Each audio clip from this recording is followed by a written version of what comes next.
Hi everybody, welcome to C-Suite Strategy, elevating your move and scaling you beyond. Our topic of discussion today is on how leading with soul, how spirituality shapes high impact leadership decisions. And to have this podcast discussed, we have Mr. Sandeep Amar Gupta, creator of the SHE framework, board member, PSA speaker, mentor, coach, joining us today. Let's welcome our esteemed speaker to the podcast event. Hi, sir. Welcome to our podcast, sir. How are you today, sir? Yes, good evening, Prem. It's always a pleasure to be on your podcast. Thank you very much for inviting me. Welcome, sir. You've been in our podcast for the fourth time, and we always have a pleasure to have our speakers back supporting us like this. It's a Oh, pleasure having you, sir. I didn't realize this is my fourth time. Yes, sir. So that shows how good you are and how much do I enjoy coming on your platform, right? Yes, sir. Yes, sir. Sir, let's dive into the topic.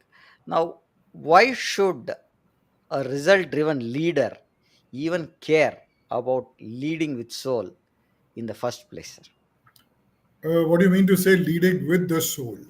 Yes. Yeah.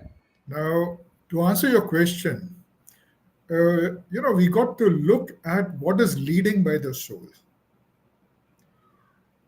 Now, leading by the soul means that you are looking at the other people as human beings, as an extension of yourself. You're looking at them with values. You are giving priority to values rather than vanity. You see, and what is the job of a leader? The job of the leader is to inspire, influence, motivate, keep the flock together, and take them forward to a common goal.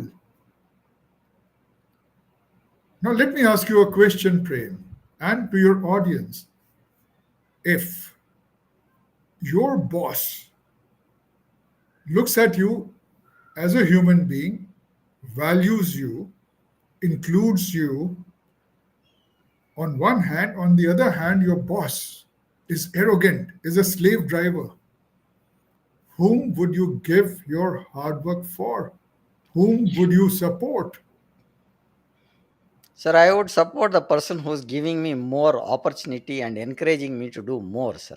That's the person I would definitely look at. Okay, so now if you would support a person who's giving you more opportunity, that means the person has to look beyond himself or herself. And the ability to look beyond himself and herself and take the entire team forward by giving them opportunities is a result of leading from the soul. Because then the person does not look only towards himself or herself, but looks for the welfare and, should we say, welfare and growth and evolution of the entire team. Okay.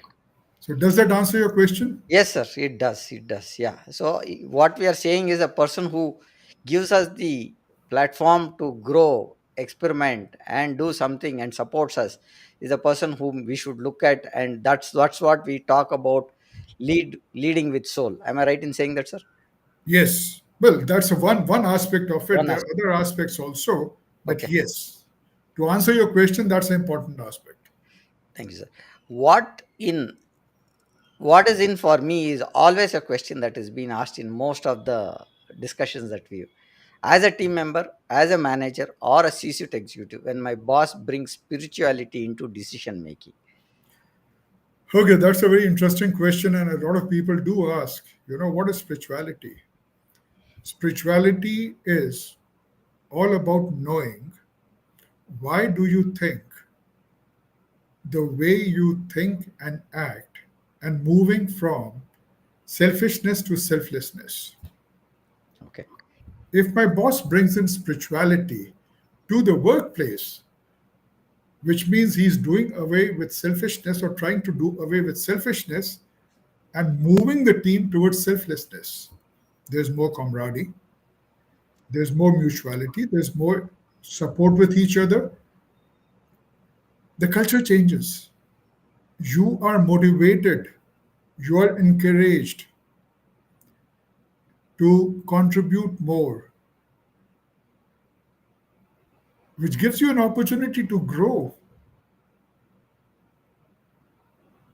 So, spirituality is one thing, which apparently might look okay, it's not connected with money or growth or the material world. The truth is, it is connected. We humans live on two planes, the internal plane and the external plane. Money, growth, achievements nourish the external plane, that's the physical plane. Spirituality, which, like I said, is a journey, internal journey from selfishness to selflessness, nourishes the inner world. And whatever the quality of your inner world is, that determines the quality of your external world. So, personally, I think if anyone's boss brings in spirituality to the workplace, I'm talking about spirituality, not religion, okay? Okay. Yeah. Don't confuse. It's not So, people should not confuse. confuse. Yeah. Those employees should consider themselves to be very lucky. Absolutely, sir. I think you made a very important point to the audience, saying that don't confuse it, because we are talking about spirituality. Again, I want to emphasize, we are not talking about religion. We're talking about spirituality and how you can bring alignment to what you're doing and what you like. That's what we are talking about. Now, coming to the next point, sir, growth targets versus burnout. Because most of the time what we see is people talk about this burnout, and this is becoming a hot topic nowadays, right? Where how do you reconcile hyper scaling with inner stillness so targets don't taught your talent? Okay, it's a very simple thing. You talked of burnout. Why does a burnout happen? A burnout happens because there's uncertainty in your mind. It happens because of stress. It happens because of what if theorem. What if this thing happens? I don't achieve the targets. These are the causes. And what does spirituality do? Spirituality, if you practice it properly, it slows you down internally. Now, you could say that the external world is moving fast, and if I'm internally slow, I will miss the bus. No. If when you are internally slow, you think better, you decide better, and you make lesser mistakes in the outer world. Sir, And when you, I was hearing somewhere, sir, where we said, or when we age or we mature, we should not be talking about fastness. We should be talking about calmness in doing things. why, when we age and mature, the principle applies to even to a 10 years old child or a 5 years old child. Yeah. The child is running very fast, right? And Yeah. you say, hey, tell me, think and tell me this thing. What does the child do? The child stops, thinks, gives you the answer, and And starts running again. okay. And if the child thinks while running, you find that very soon the child flips, falls. Hmm. Right now, internal peace, internal calmness, internal slowness accelerates outer speed. Okay. Okay. Yes. And hyper speed internally slows you down externally. So the choice is yours. It depends on what you want to look at, right? Yes, if you want to continue with burnouts, keep running Keep running. internally. Yeah. And if you want to be away from burnouts, achieve, remain relevant, calm your inner world, apply yourself, and see the magic happen. Sir, layoffs on the table are a sole first script for communication hard calls without killing culture. How do we look at this, sir?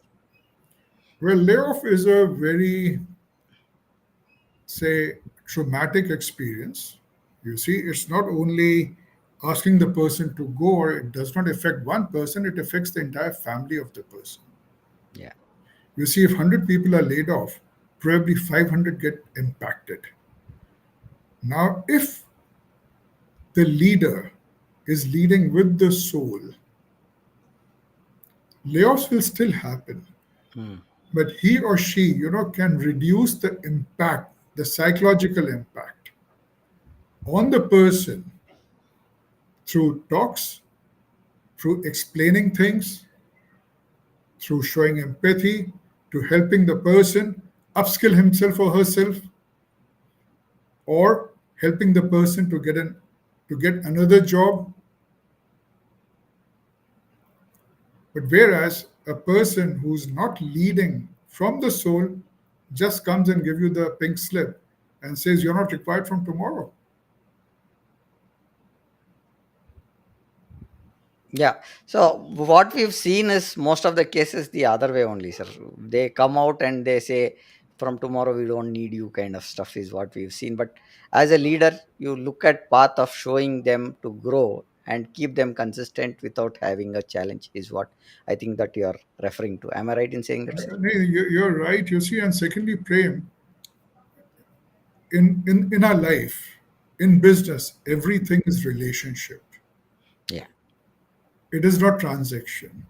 If I come and give you a pink slip, right, and say, and just turn my face and walk away and tell my security people not to allow Prem to enter the premises tomorrow, right? And I pay you off and everything is done. Hmm. That is more like a transaction. Yeah. There's no relationship in that. But in case I say, okay, Prem, this is the reason we had to take this step. Hmm. You're a brilliant worker. Why don't you upskill yourself this way? And these would be the avenues or opportunities open for you. And I help you. Yeah. Then what am I doing? Okay. I am ensuring my future by helping Prem, because I do not know that tomorrow I might be in the same situation. Yeah. And plus, I'm establishing a long term relationship. True, sir. Sir, how we've been talking in last 10 minutes about spirituality. Now, how do we define spirituality leadership in high stake corporate environment? Because again, we are talking about leadership one side and we are talking about spirituality one side. Prem, can you reframe the question? Because whether it's high stake or low stake, Okay. the definition of spiritual leadership is going to remain the same. Okay. So, would you like to rephrase your question? Uh, how do we define spiritual leadership in an environment? That would be a ideal space. Okay, brilliant. Spiritual leadership. Yeah. Okay. Now, spiritual is a noun which comes from the word spirit. Okay. Now, what is spirit? Across traditions, across thinkings, across ages, it is believed and established that spirit is the life giving creative force. Spirit. Okay. And when it enters the human being, we call it the soul. Hmm. Now, what are the attributes of the spirit? Love, Okay. mutuality, wisdom, values, refulgence, compassion, Okay. looking beyond yourself, the larger good, and spiritual is the noun. When you practice those things, you bring these attributes into your behavior, you become spiritual. Now, spirituality is a journey, like I said earlier, from selfishness to selflessness. And all of us are standing at different stations on this journey. Okay.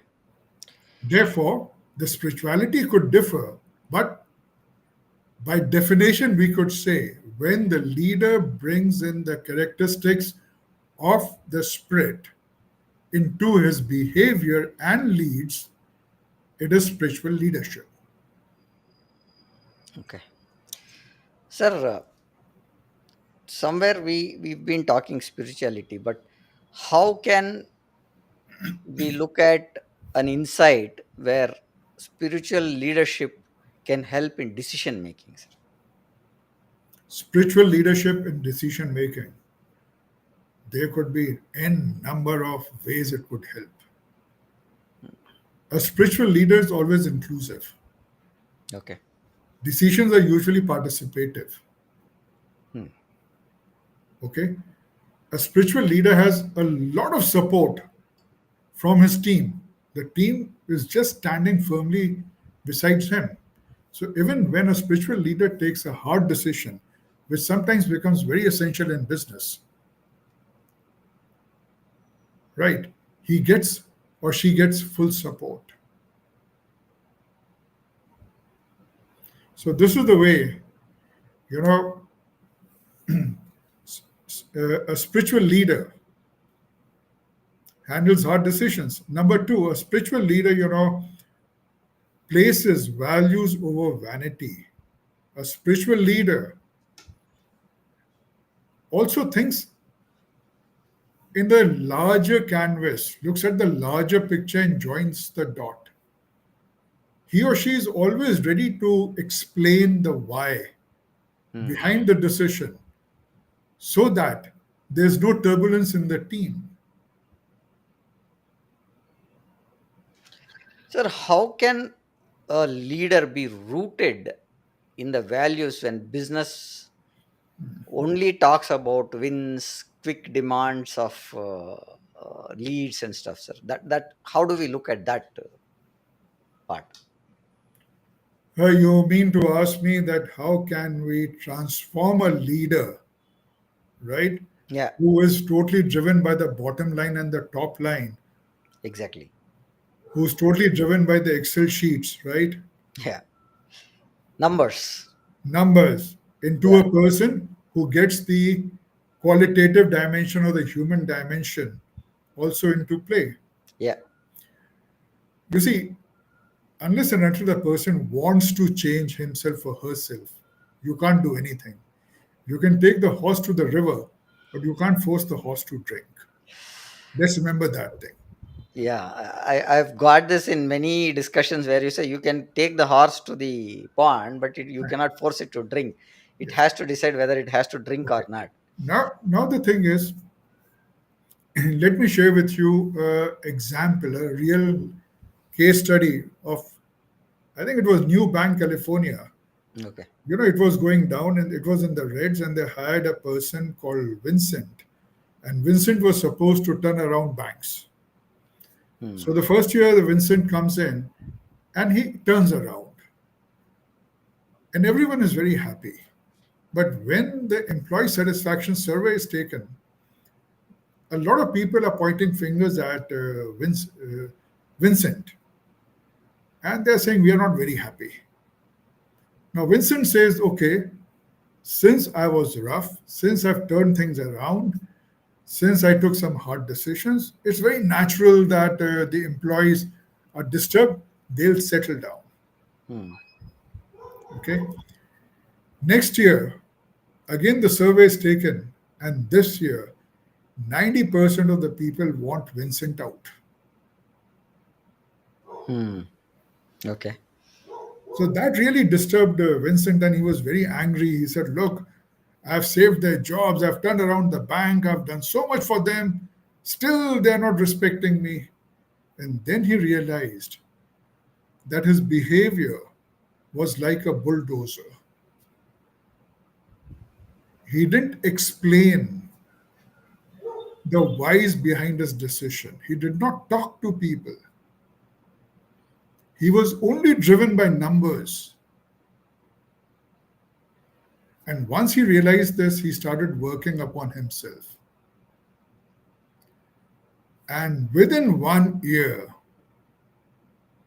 Vincent was the hero for the employees because he started leading with his soul.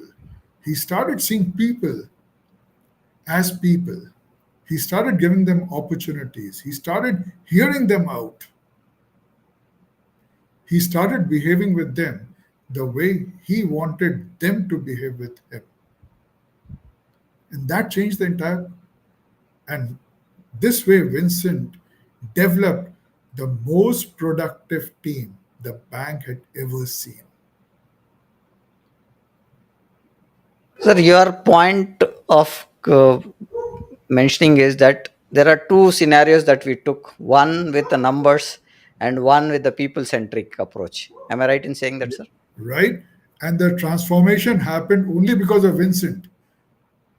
At both scenarios, we had Vincent only playing the role there. Yes. Yeah. Okay. So, coming to the next point, we've been talking about empathy as one of the other pointer that is happening in the industry now. There is no Hmm. empathy. There is AI coming in, AI is taking out jobs and stuff like that. Now, looking at where do empathy and Hmm. spirituality intersect in leadership? I think they intersect at every point, Prem. First of all, let me tell your viewers, look, AI is not taking jobs, will Yeah, not take away jobs. true, People who know AI will take away your jobs. true, So stop true. blaming AI, guys. Learn AI. AI Yeah, is here to stay. But be careful. AI also has the potential to convert lies into truth. yeah. Okay? Fiction into reality. Now, coming to your question, you see, what is the journey of spirituality? Like I've been saying, a journey from selfishness to selflessness. This means you are increasing your potential to be inclusive. And the more inclusive you are, you feel more for the person. Okay, you feel more for the person. So, as a leader, if I'm inclusive of my team, of my people, of my organization, of the other departments, I'll be better connected with them. I'll understand them better. I'll sense their requirements better. I'll feel what they're feeling better, and accordingly, I'll take a call.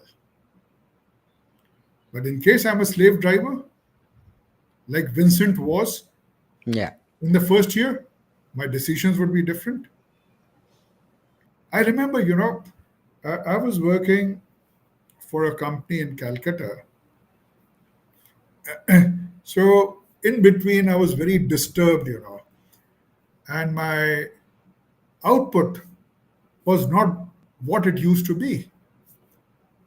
So one day, my boss, the managing director, he called me. He said, "Sandeep, tell me one thing. Is everything okay?" I said, "Yeah, yeah, yeah, yeah, everything is okay." He said, "No, I see that everything is not okay. If you want, you can share it with me." Now, his only saying so much, if you want, you can share it with me, and I promise you, it will be confidential. Was sufficient for me to decide that, hey, when Shapan is taking such a stand for me, I need to give my best. And that was empathy. I think in one of the cases that I had also was the same situation, but it was a different. We were going live. for one project, and we were struck. They did not want to tell me that they are struck and they needed help, asking us. So when we told the customer saying that we may need another 3 hours, we have to go live because there's a blockage here. If this goes live with this, it may fail after 3 hours. So we asked them to shift the go live situation to another 3 hours, which when we told, customer was very happy, saying that you bring up the system live and then it breaks. Rather than having that, we get this rectified and go live. After 3 to 4 hours we went live. The customer appreciated us, saying that we did not go down because we wanted to keep the time. We just told that this is the situation we are in, we are having a technical glitch, and that is why we are looking at that. Gave strong feel of comfort to the team to work more, and the confidence to show up and say I have a challenge is one thing that we understood, sir. That is one thing we got very clearly from the team, saying that there was a backing from the customer, from the management, saying that if there is an issue we can talk. Yes. So empathy is basically feeling what the other person is feeling and reacting to it. But to all the leaders, I would like to say they need to move to compassion from empathy, because Mm. empathy also has a negative point. Okay. You see, you start with feeling what the other person is feeling, and then the feeling grows on you in such a way that you also start feeling the pain and sadness which the other person is feeling. Okay, now when you talk of compassion, compassion is empathy plus an ambition to help the other person. So once you get compassion into play, you first feel for the person, and then the stimulus is transferred to another part of the brain. Your attention shifts from feeling to helping. And then you constructively and productively help the other person to come out of that pain. So are you there, Prem? Sir, I'm there. I got disconnected for a brief Yes, two yes, I saw. minutes. So So what I was yeah. what I was saying, I would urge all leaders to go one step ahead of empathy, because in empathy you only feel the pain of the other person. Get down to compassion, because in compassion you not only feel but you also have the ambition to help the person out of the pain, and that is what is really appreciated by your team members, that my leader, he or she stood by me, helped me out. And believe me, I've done it a number of times, and those people are still in connection with me. They still hold me in high esteem. And similarly, people who have done it for me, I hold them in high esteem. That's a it's a very important point that we hold up each other when we need is one pointer that is coming up in our discussion today. Hmm. Uh, Coming to the common pointer that we want to understand is the pitfalls when we look at understanding spirituality itself or misapplied. How do we look at that? Looks, the biggest pitfall is people don't understand what spirituality is. They look at spirituality from a very superficial standpoint, whereas spirituality is a deep subject, it's a personal subject, it's an internal transformative journey. Prem, are you there?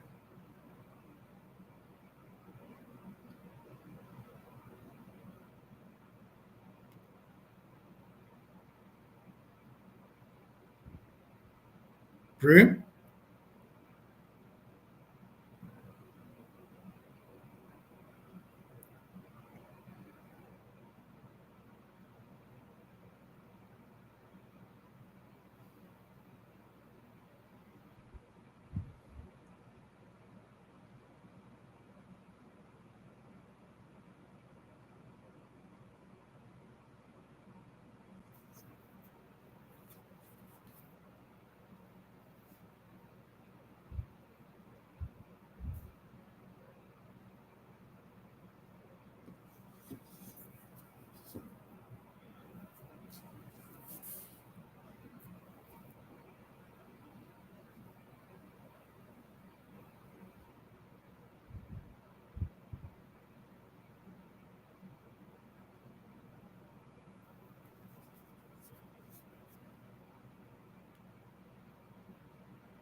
Are you back, Prem?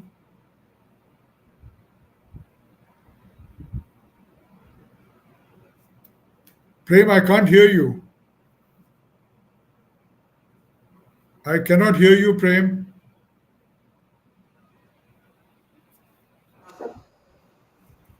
Can you hear me now? Yes, I can hear you now. Yeah, I think again you got disconnected. there was some fluctuation that happened here, and the whole internet is gone. So I've connected it through a different device. So there's some Okay. challenges going on here. So that's sorry about it. No, Sir, no, coming. there's nothing to be sorry. These are certain things which we got to accept when we are relying and living with technology so much, right? And these things keep Yeah, happening. yeah. So, yes, I don't know where I was, and what time you got disconnected. I got disconnected about for a minute almost, sir. Right. So, probably I might have said, I don't know whether it landed with your audience or not. No, it would have. I got disconnected, but your pointer did not get disconnected. You are connected Oh, there. okay, fair enough. So, anyway, I was waiting for you. So, there was a lull, right? Yeah. Sorry, guys.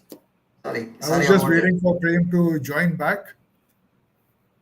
Sir, moving on to this spirituality when it comes to how do the freshers and the first time managers who come into the journey don't understand what is empathy, what is leadership, how is that awareness we bring that to them, and how do we look at spirituality being one part of that kind of a journey for them? Look, they do understand everything. You see, because all these emotions, empathy, compassion, values, they have been living it right from their childhood. Okay. It's a different matter that they have been taught in schools and colleges profit, profit, profit, profit. But the fact is, profits without values or profits without spirituality are absolutely hollow.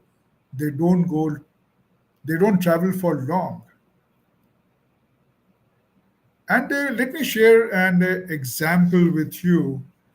Raj Sisodia, selected 60 organizations across the world, big companies, publicly traded companies, and most of them were registered on the S&P 500.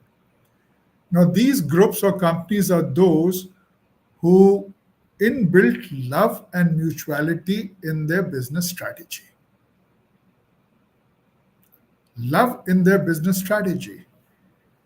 And over a period of 10 years, analysis what they found that these companies who had love as a strategy as a business strategy had grown by 1,000% vis-a-vis the S&P 500 companies who had grown by 106%. What is love? Love is nothing else but the biggest anchor of spirituality. So, this is the kind of impact spirituality has on the bottom line and the top line. Now, coming to it, understanding of spirituality, yes, a lot of people confuse spirituality with religion. A lot of people look at spirituality as if it's external. Spirituality is not external, it's all internal. It's your own initiative to understand why do you think and behave the way you do, and taking steps to improve, to move from selfishness to selflessness, which means taking steps from standing alone to building a network as you go up. And larger the network, more power you have. And this is the reason it is said network is your net worth. I can't hear you again, Prem.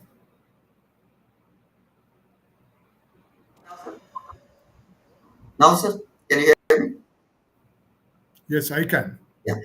So I've heard this in many of the discussions where your network is your network on various platforms and various institutions. And I would like to say that here in our podcast also is because of the network that we had. Today we are having at 265 episode. That's the network that I have, or a network that I have built. When we talk about networking being a network for us self as a platform, as a person.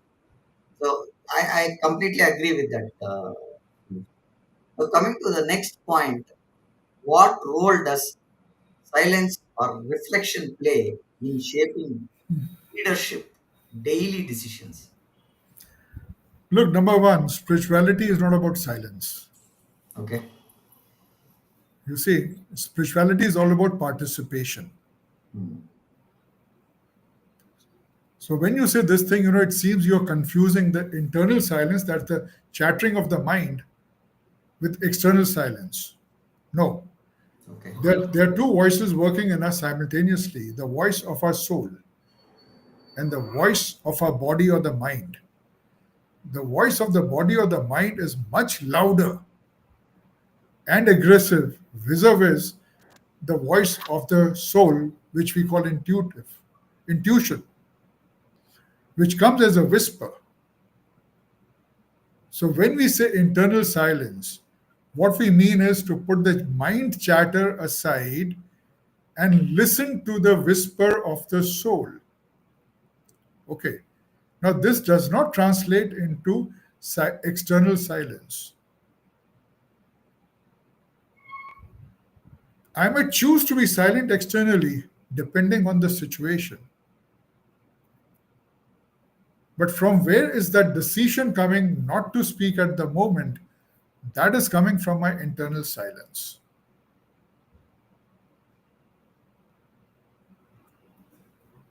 Again, I can't hear you. There's something wrong, Prem. Something wrong today, sir. I think there is some glitch that is happening in the system of the thing that we are using. Hmm. Now you are able to hear me, sir? Yeah. Yes, I can hear you now. Yeah. Okay. Coming to the next point that I want to look at, can we describe a decision that looked irritated on paper but felt deeply right when we discussed it? Oh, well, yes, it's happened a number of times with me. Recently, I was the chair for an international summit. Okay, and one of my personal mandates was to get all the branches, all the chapters of the organization together and participatively create the summit. Now, there were certain people, you know, on paper they were diamonds. They were diamonds, and Yes. they were also powerful, right, and also popular. But when I saw their contribution, Mhm. it was very low, and my heart said, if you want to make the summit a success, you got to wean them out. You got to put them aside, sidetrack them. I did that. I faced a lot of criticism, I faced a lot of anger also, and I faced a lot of pressure also. Hmm. But since they were out, the new team was in, which worked really very hard and made the summit a success. All that anger, all that pressure, all that ill feeling was swept away. And today it's been 2 years and people just talk of the success. So it was a hard decision. And certain people told me that, look, you are Japaya thing. But then it was a call which I took because if you have these people, you will not achieve what you want to achieve. I was reading somewhere also, Sandeep sir, on this one is there was a high achiever, right? And there was, he made his numbers, but he did not manage his team very well, right? And he was Hmm. arrogant. That's what we discussed in one of the question also some time back, saying that Hmm. this is what happens when we talk about high achievers, and they don't value the uh, contribution or the work the others are doing. Are we talking in that lines here, Sandeep? Sandeep? No, but can you again rephrase the question? High achievers, yes, they are high achievers, They but are, but they did not manage, or they had a very good relationship with the team. This is like what Vincent's case is there, right? Where, exactly, yeah, exactly. You see, yeah. what happens? The high achievers, they miss the bus of managing their internal, and when they don't manage their internal, what happens? They become very egoistic. They become, it's all because of me. And the truth Mm. is, it is never because of one person. It's always a team effort. There's always support, direct and indirect. Yeah. If you want to fight the war by yourself, all by yourself, and take all the medals, why would people come and fight for you? And if you take them along, inspire them, motivate them, equip them, give them opportunities, like you said, right? Treat them as human beings, be empathetic towards them. They will fight for you and give you all the credit. I was looking at that five leadership levels of John C. Maxwell. In Hmm. that, he says first you get into a place where you start, then you go up the ladder, and to the last, people give you that title. You don't need to take a title there. People will say, this is the person who can help us, or this is the person who can give us that kind of a role, or leadership that I can take without him. Just being behind, the team will perform. Okay, but what makes the person reach the last level? How many people reach the last level? Have you analyzed the people at the last level, which you are referring to as the last level, and the people below that last level? What is the difference between them? Difference in terms of attributes, difference in terms of behavior, difference in terms of treating their peers. And if you map that difference, Prem, it'll again point out to what I'm saying. True, sir. Exactly. Coming to the next point, how can leadership bring spirituality into one-on-one and town halls when they do large events like that? Is a way that we can look at it. Be authentic, be transparent, Okay, encourage questioning, right? right. So be authentic and give the sense that this is where we stand and how we take a direction. Is that what we are talking about, sir? Yes, call for suggestions, Hmm. appreciate, reward. Okay. Now, coming to the last question that I have for the day, how can business owners balance spiritual authenticity with demands of scaling? Okay, repeat spiritual authenticity, you said, right? Yeah. First of all, spirituality is authentic, Mhm.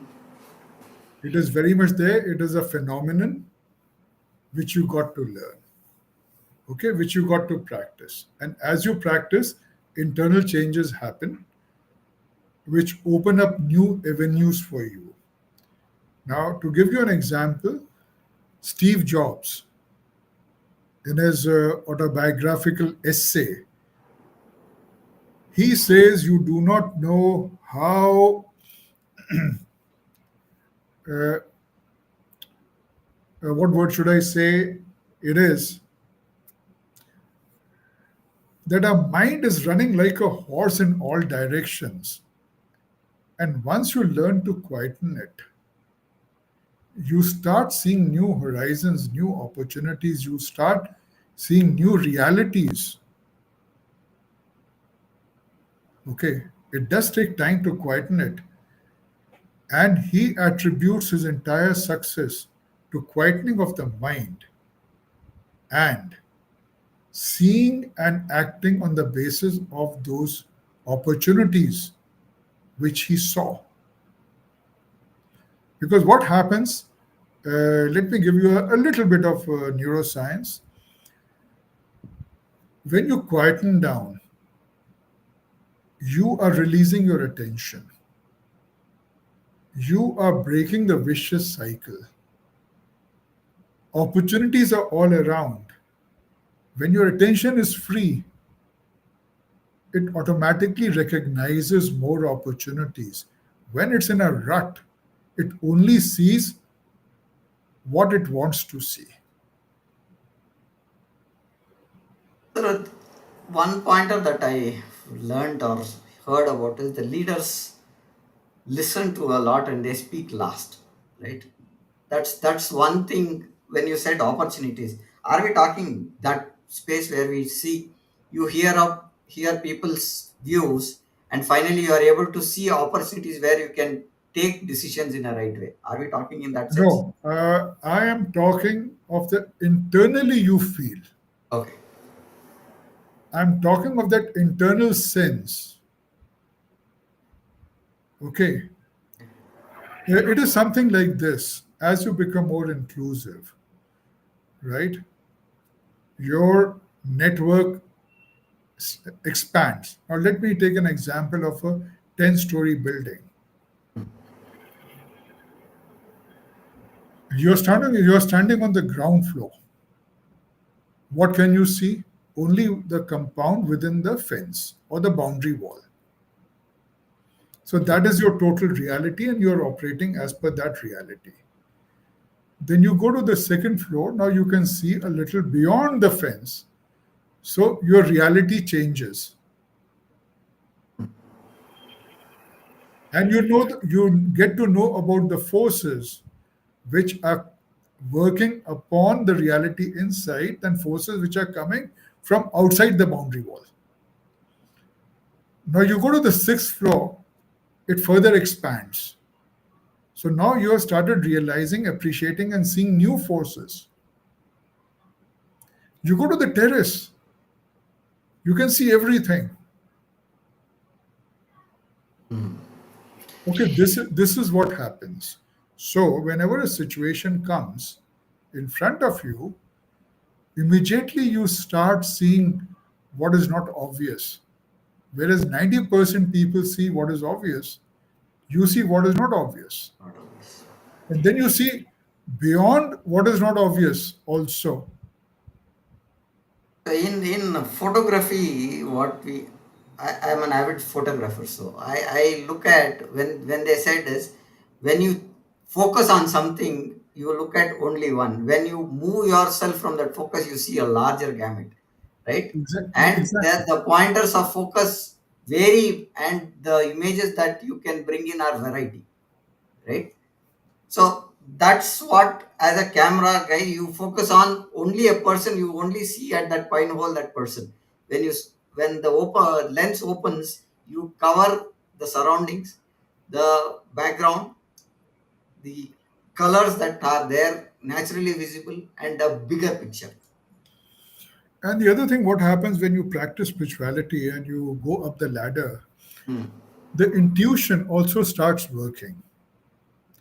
Because let's not forget one thing, everything in this universe is energy, right? Right. Even you and I, we are energies. It looks like that we are bound by the body. The fact is, our energies are not bound by the body. The soul energy is much wiser than our brain energy because our brain is processing only experiences as per our biological age. If I'm 69, its reference library is only of 69 years. But my soul is not bound by the brain. So it visualizes and sees much, much larger. So, therefore, a number of times you must have experienced that a decision, which there's a conflict between your heart and your brain, heart and mind, right? All in mind, yeah. And your someone in your family says, "Hey, let's go with the heart." Now you don't feel like going with the heart. Still, you go with the heart because you didn't want a fight in the family. And later on, you realize that this was the correct decision, going with the heart, however illogical it may have sounded at that point of time. That happens many cases, sir, where we don't want to have a rough patch running in, and we agree, and then we realize that that was the right option. We chose the wrong one, and we went to satisfy somebody's ego at times, to break something as a silence, or not to offend somebody. Am I right in saying that, sir? So that is what spirituality does. It opens up the voice of your intuition. Sir, with this, I have my pointers covered, sir. Any pointers that you would like to add or to the audience as a final pointer? Then we will summarize a little bit and then we close the session, sir. Well, I'll only say one thing. Folks, spirituality and money are not daggers drawn. Spirituality, which is an internal phenomenon, money, which is an external phenomenon, when both join hands, magic happens. Spirituality does not ask for any sacrifice. People who say that, okay, you got to choose between profits and spirituality, they don't understand, because spirituality is nothing else but a process by which you bring meaning, purpose, happiness, and achievements in your life. The achievements could be in any direction, in uh, any vertical of life. If spirituality is the left hand, money is the right hand, and you need both the hands to clap. Number two, if you only focus on money or profits without spirituality, you produce wild animals because there are no values, there are no ethics, and you are being driven by greed. And if you only focus on spirituality without focus on money, you are creating a lame duck which would be kicked by everyone. So it is very essential to strike a balance between spirituality and money, and the ability to bring them together rests in you. And when you bring them together, believe me, they support each other and both flourish. Thank you about that, sir. I would like to add few pointers what Sandeep sir has been discussing since we start of the session about 50 minutes back. We started with leading the soul. What is that it takes as a first place? We spoke about what is it in for me from a team member, manager, C-suite executive, and boss, bringing spirituality into decision making. That's one thing. Then we spoke about targets and burnout, how spirituality happens, and inner stillness so that targets are not touched when talent is there. And we spoke about some of the soul first script communication, hard calls without killing culture. We spoke on spirituality, on leadership is what we spoke about. And we spoke about how we can look at a quick pressure demand where we still be rooted, uh, and be as a leader. That's what we spoke about. Then we spoke about some of the misunderstandings or misapplied concepts that are there part of spiritual. Important point what Sandeep sir said was, don't confuse spirituality with religion. That's a very important point which normally gets missed.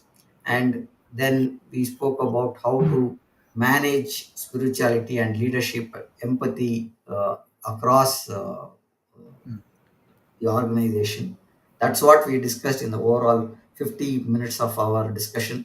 So thank you for joining us today. It's been a pleasure. There was a glitch in the middle where we lost for about 2 to 3 minutes, and because of which there was a little confusion that I've got into some of the questions which I've been asking. So we'll And it's see how we also can. an issue, Prem. Yeah. And this is a very important distinction that spirituality is not religion, religion is not spirituality.